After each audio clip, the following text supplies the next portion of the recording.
Dans le chapitre 1 consacré à la biochimie, la 6e question est la suivante. Qu'est-ce qu'une liaison ionique? Et pour vous aider dans votre réponse, le tableau qui apparaît ci-dessous vous donne les numéros atomiques et les électronégativités relatives de quelques atomes. Vous pouvez interrompre ici la lecture de cette vidéo et prendre le temps de répondre à cette question avant de relancer la vidéo pour découvrir la correction de cette 6e question. Nous avons vu qu'une liaison covalente entre deux atomes est une liaison qui met en commun entre ces deux atomes une ou plusieurs paires d'électrons. Et ces liaisons covalentes permettent de former des molécules. Par exemple, la molécule de dihydrogène est formée par deux atomes d'hydrogène qui partagent entre eux une paire d'électrons et ces deux atomes d'hydrogène sont donc unis par une liaison covalente simple parce qu'elle met en jeu une seule paire d'électrons. Les atomes diffèrent les uns des autres par leur affinité pour les électrons, une propriété qui est dénommée l'électronégativité. Et plus la valeur d'électronégativité d'un atome est grande, plus cet atome a de l'affinité pour les électrons. Dans la liaison covalente entre deux atomes identiques, comme c'est le cas pour la molécule de dihydrogène, l'électronégativité des deux atomes est forcément la même. Elle est par exemple de 2,2 pour chaque hydrogène. Et la différence d'électronégativité entre ces deux atomes est donc nulle. Les électrons seront alors partagés de manière égale entre les deux atomes d'hydrogène. Une telle liaison covalente est qualifiée d'apolaire ou de non polaire et elle unit entre eux des atomes dont la différence d'électronégativité est nulle ou faible. Mais une liaison covalente peut aussi unir entre eux deux atomes dont l'électronégativité est assez différente, comme c'est le cas entre l'atome d'oxygène, dont l'électronégativité est de 3,44, et l'atome d'hydrogène, dont l'électronégativité est seulement de 2,2. La différence d'électronégativité entre ces deux atomes est donc de 1,24. Et dans ce cas, les électrons mis en commun ne seront plus partagés de manière égale entre ces deux atomes. Par exemple, dans la molécule d'eau, dont l'atome d'oxygène est lié à deux atomes d'hydrogène par deux liaisons covalentes simples, les électrons mis en commun entre l'atome d'oxygène et les atomes d'hydrogène vont passer plus de temps au voisinage de l'atome d'oxygène qu'au voisinage des atomes d'hydrogène. La molécule d'eau reste électriquement neutre, c'est-à-dire qu'elle contient autant de protons que d'électrons, mais la distribution des charges n'est plus uniforme. Il en résulte dans la molécule d'eau une région à charge partielle négative du côté de l'atome d'oxygène, et qui est figurée ici par le symbole de delta-, et une région à charge partielle positive du côté de chaque atome d'hydrogène, et qui est symbolisée ici par delta+.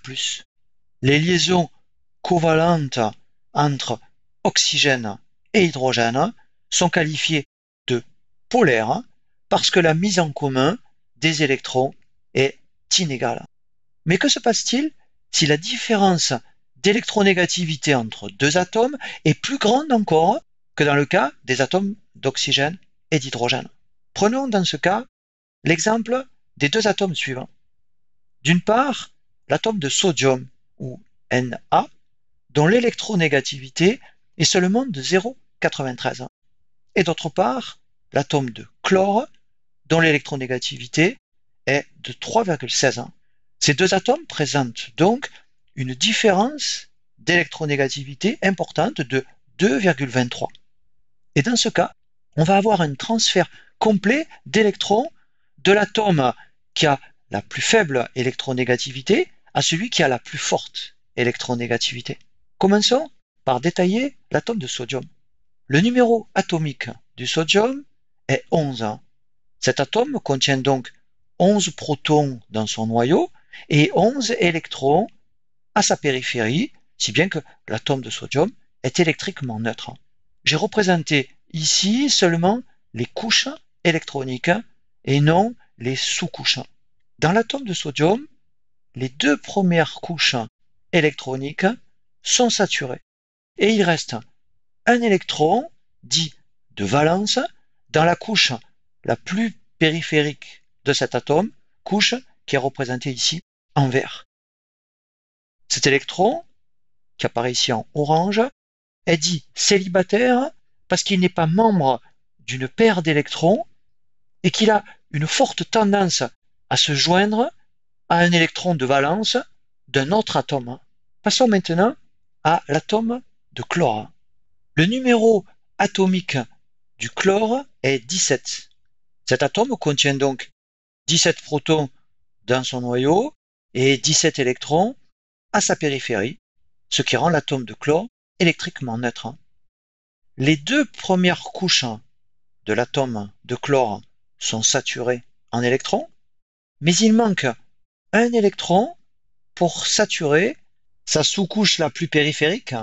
La présence conjointe d'atomes de sodium et d'atomes de chlore, dont la différence d'électronégativité est grande, va provoquer entre ces deux atomes non pas un partage égal d'électrons, comme dans la liaison covalente apolaire, ni un partage inégal d'électrons, comme dans la liaison covalente polaire, mais elle va entraîner un transfert de l'électron de valence de l'atome de sodium vers l'atome de chlore.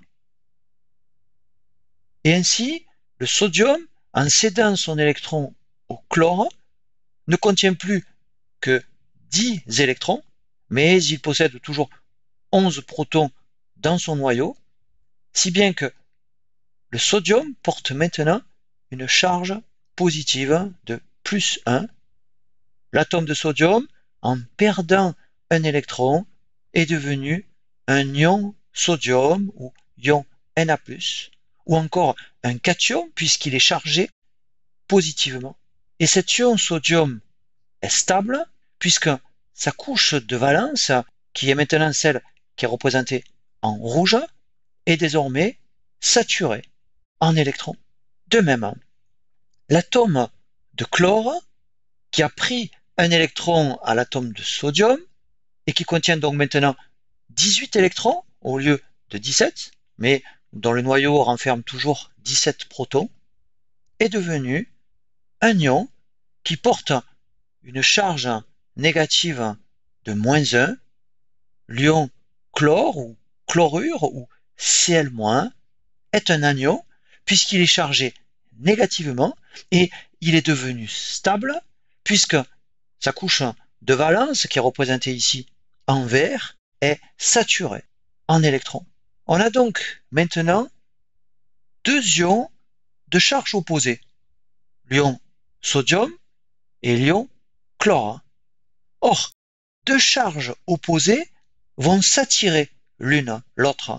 Une attraction électrostatique va donc rapprocher ces deux ions qui vont ainsi s'associer en un composé appelé le chlorure de sodium ou encore NaCl, composé qui est électriquement neutre. La liaison qui se forme entre le cation Na+ et l'anion Cl- est qualifiée de liaison ionique parce qu'elle fait le lien entre deux ions qui sont de charge opposée. Les forces d'attraction qui unissent entre eux ces deux ions ne lient pas un ion sodium particulier à un ion chlore particulier. Il ne va pas se former ici de paires d'atomes comme c'était par exemple le cas dans la molécule de dihydrogène. Et bien que le chlorure de sodium s'écrive NaCl, cela ne signifie pas qu'il existe des molécules de NaCl séparées les unes des autres. En effet, Dans un milieu dépourvu d'eau, les forces d'attraction vont lier chaque ion à chacun des ions voisins de charge opposée, formant ainsi un réseau régulier et solide de cations et d'anions maintenus ensemble par des liaisons ioniques. Et ainsi, en l'absence d'eau, les ions Na+ et Cl- vont former des cristaux de sel. Un sel est un composé électroneutre formé de cations et d'anions unis entre eux par des liaisons ioniques. Le NaCl constitue le sel de cuisine, mais il existe bien d'autres sels que le NaCl. Ainsi, dans notre organisme, le sel le plus abondant est le phosphate de calcium, formé par des liaisons ioniques entre l'anion phosphate, qui est un anion polyatomique, porteur de 3 charges négatives, et le calcium, qui est un cation monoatomique, porteur de 2 charges positives. Ce sel est formé de 2 anions phosphate, soit 6 charges négatives, et de 3 ions calcium, soit 6 charges positives, si bien que ce sel est électroneutre.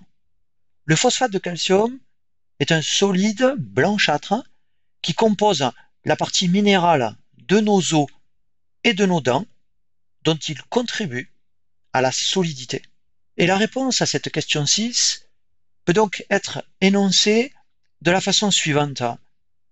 Une liaison ionique est un type particulier de liaison chimique et elle est assurée par l'attraction électrostatique entre des ions de charge opposée. Les liaisons ioniques se forment entre des atomes qui possèdent entre eux une grande différence d'électronégativité, comme c'est le cas par exemple entre les atomes de sodium et de chlore. Dans la prochaine vidéo, nous verrons ce que sont les liaisons hydrogènes.